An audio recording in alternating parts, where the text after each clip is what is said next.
Okay, Japan has 70 IPCs to spend, and during the purchase new units phase, it is going to reveal its technology. It has chosen improved shipyards, so all of the naval units are going to get a discount. So instead of it costing 16 IPCs for two destroyers, it's going to cost 14. Instead of costing 12 IPCs for two subs, it's going to cost 10. Instead of costing 12 IPCs for a cruiser, it's going to cost 10. They're also going to buy 2 infantry for 6, 3 tanks for 18, and 3 artillery for 12. They will be declaring a series of attacks. In China, they will be bringing 2 artillery into Suiyuan and supporting that attack with the strategic bomber from Guangxi, which will have, it'll have enough movement left to get somewhere else. They will be bringing the infantry into Shenxi along with 2 fighters and 1 tactical bomber from Yunnan. They will be attacking West India with a walk-on from India, 1 infantry. They will be attacking Malaya with 1 infantry from Shan State, 1 tank from Burma, 2 tactical bombers, and 1 fighter from Yunnan. Okay, the other moves. The submarine in Sea Zone 42 is going to come up into Sea Zone 35 and attack the ANZAC Navy here. That attack will be supported by 4 tactical bombers from Guangxi, which will be in this sea zone here, and they will then go up and land on the aircraft carriers. And then finally there will be an attack on sea zone, an amphibious landing in the Celebes with the infantry and artillery from Sumatra leaving from Sea Zone 41. The infantry and artillery from India leaving from Sea Zone 39, and along with the battleship. And so basically, and also a bomber coming along for an attack on the Sea Zone 44. Because basically what's going to happen there is if the ANZAC fighters scramble, they will have to fight a strategic bomber and a battleship.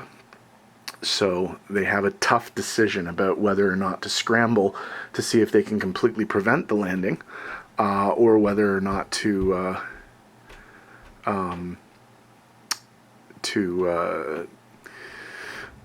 stay and defend the Celebes and make it a little bit harder for the Allies to land. If they do scramble, the battleship does not get an offshore shot. If they don't scramble, the battleship will get an offshore shot. So we'll have to give some thought to whether or not they would scramble. The only other attack is up here in the north, and the 3 planes, the 2 fighters and the tactical bomber from Japan, along with 1 of the destroyers from Sea Zone 6, are going to be attacking the 2 submarines in Sea Zone 16. So that is all the attacks, so let's start rolling.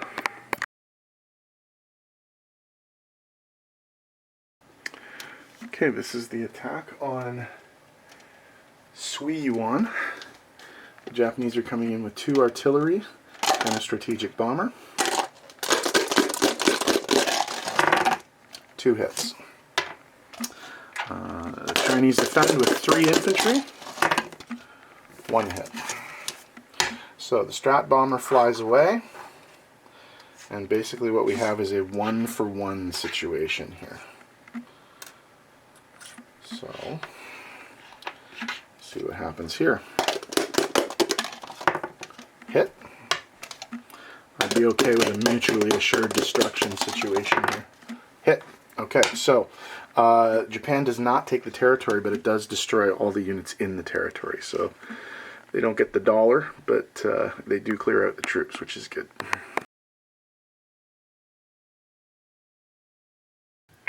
Okay, battle for Shenxi.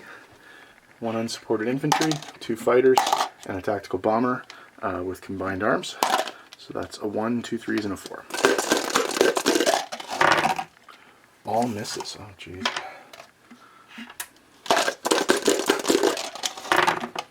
3 hits. Oh my god. Okay. Wow. Okay, so obviously I retreat. And we'll lose 2 fighters. So the only thing left is going to be the tactical bomber. That was disappointing.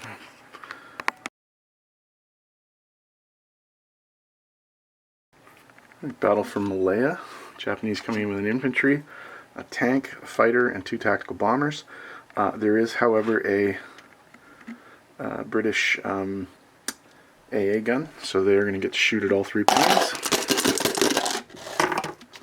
And they hit 1. Okay.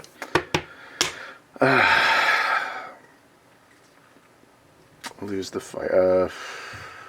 Yeah, lose the fighter. Okay, what that means is one of the tactical bombers becomes not combined arms anymore. So that just drastically screwed up my attack.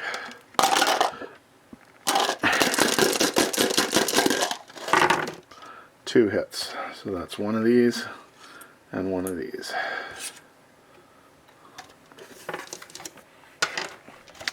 Three defense. No hits, so that's good news.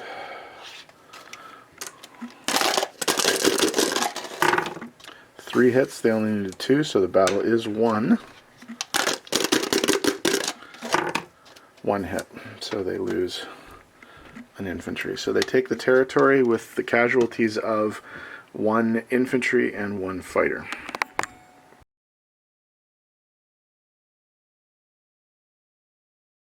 This is the amphibious assault on the Celebes. The 2 Japanese transports, Kongo Maru and Hikawa Maru, are both dropping off an infantry and an artillery. And the Yamashiro battleship is going to be doing an offshore shot. The Aussies have elected not to scramble. They're going to make it a little bit more difficult for the Japanese to take the island. The odds didn't really favor them very well. It was close, but this is probably a better use of their defense. Okay, so we have 4 2s and a 4 versus 2 2s and 2 4s. 1 hit. That's bad. Okay, this doesn't get to fire again. So obviously they're going to take an infantry. 2 2s and 2 4s. 1 hit. Well, that's a little bit better. So they'll lose an infantry. So it's 3 2s versus... This is not looking good. 3 2s versus a 2 and 2 4s. All misses. That's bad. 2 hits. And again, obviously there's no retreat because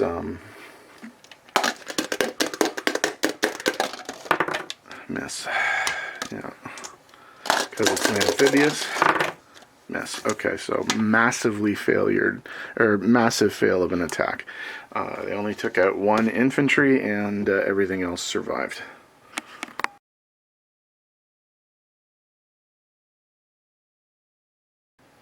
Alright, the attack on Sea Zone 16, the Japanese destroyer Murasame, along with 2 fighters and a tactical bomber, are attacking the 2 American submarines, SS-306 Tang and SS-197 Seawolf. So we have a 2, 2 3s, and a 4 versus 2 1s. 2 hits, the subs are dead, doesn't matter what happens now. Oh, but the sub took out the destroyer, so the sea zone is cleared.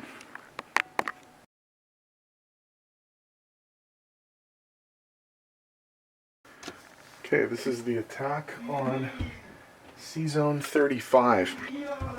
The Japanese submarine I-154 is attacking the HMAS Vampire destroyer and the HMNZS Leander cruiser. We're also coming in with 4 tactical bombers, each of which will be performing target selects on each ship. So there will be 2 target selects on the destroyer and 2 target selects on the cruiser. So this is the destroyer. Miss. And this is the cruiser. Hit. Okay, so the cruiser's taken out. It will not get a defense, but the destroyer will. So here's the sub, and it hits, but the destroyer does get a chance to fire back. And it missed. Okay, so the C-zone is cleared, and the sub is still in the C-zone. Okay, 2 fixes to the non-combat. The infantry from French Indochina is going to come up into Yunnan. And I decided that 2 of the fighters that were originally going to land in Japan are going to land on the carriers. So all 3 carriers are fully loaded now. Okay, in terms of placements, we can put the new cruiser in C-Zone 6. We can put the 2 new destroyers in C-Zone 6. And we can put the 2 new submarines in C-Zone 6.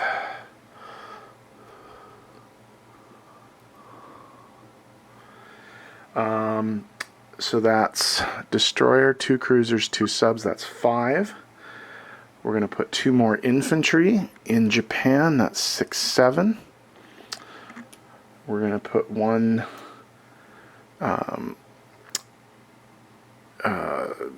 artillery and 1 tank, so that's 9. So we haven't screwed anything up there. In Kiangsu, we're going to put an artillery and a tank. And then down in India, we're going to put an artillery and a tank. Okay. In terms of income, there are 2 changes to the map, both involving the United Kingdom. Japan's going to take West India for 2, and it's going to take Malaya for 3, so that's +5 Japan, -5 UK. So UK was at 32. They're going to go 1, 2, 3, 4, 5 to 27. Japan's going to go from 48 to 53. Oops, hold on.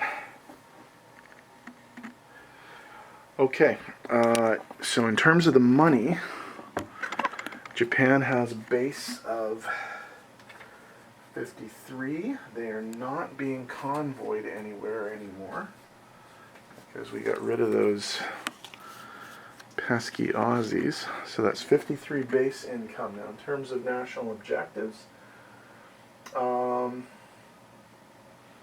they get 5 IPCs for taking Calcutta. They get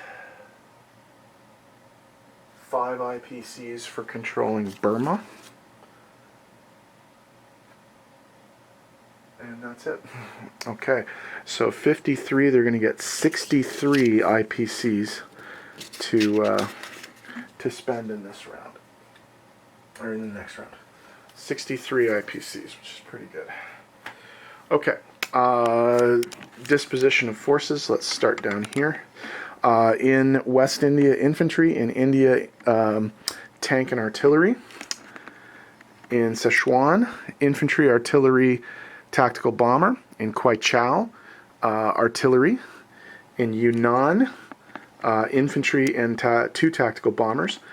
In Kiangsu, 2 infantry and a strategic bomber.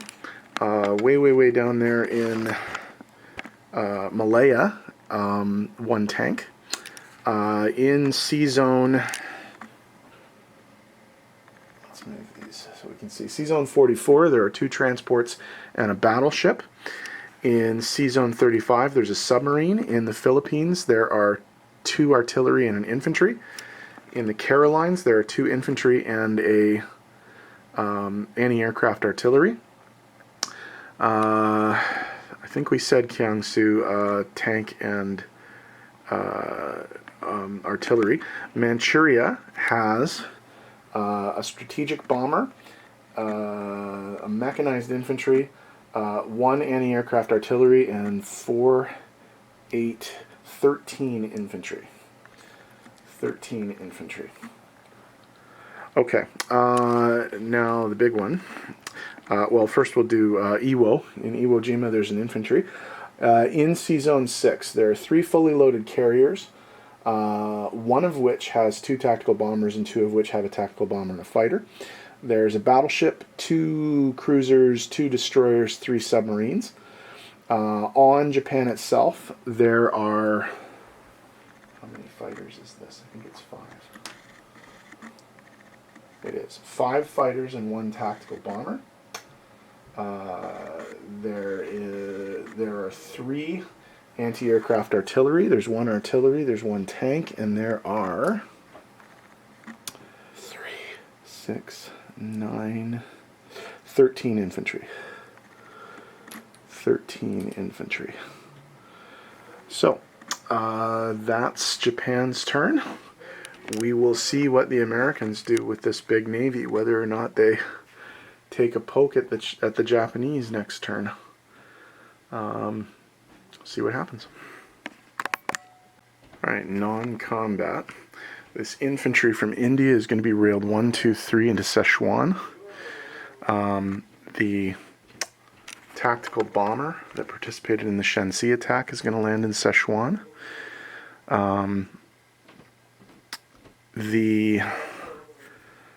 Let's do that a smidge. One of the 2 artillery from Kiangsu is going to be railed to Szechuan. One of the artillery is going to be railed to Kwaichao.